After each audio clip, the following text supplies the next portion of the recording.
The emu is the second largest living bird by height after its ratite relative, the ostrich. It's endemic to Australia.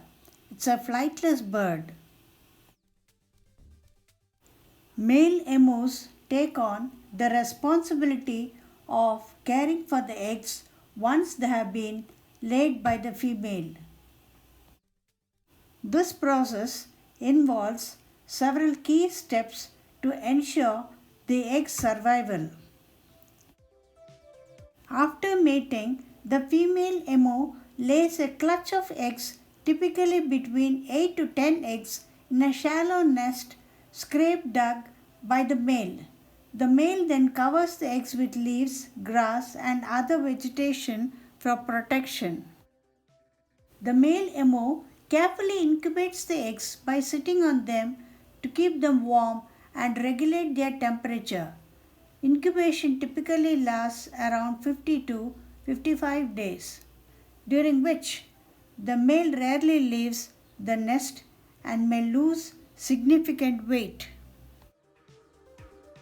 The male periodically turns the eggs using its bill and feet to ensure even heat distribution and proper development of the embryos.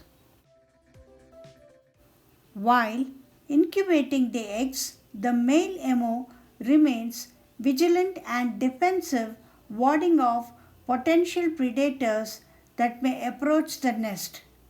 Its large size and intimidating appearance help deter most threats.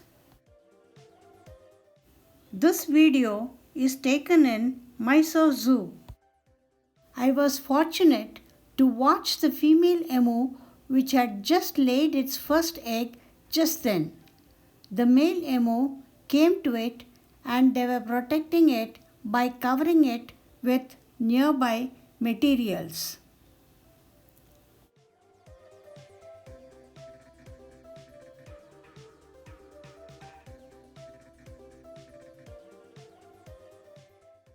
Once the eggs are ready to hatch, the male emu assists the chicks by carefully removing the eggshells and helping them out of the nest. The chicks are born with their eyes open and are able to walk and feed shortly after hatching. Thank you for watching and wish you a good day.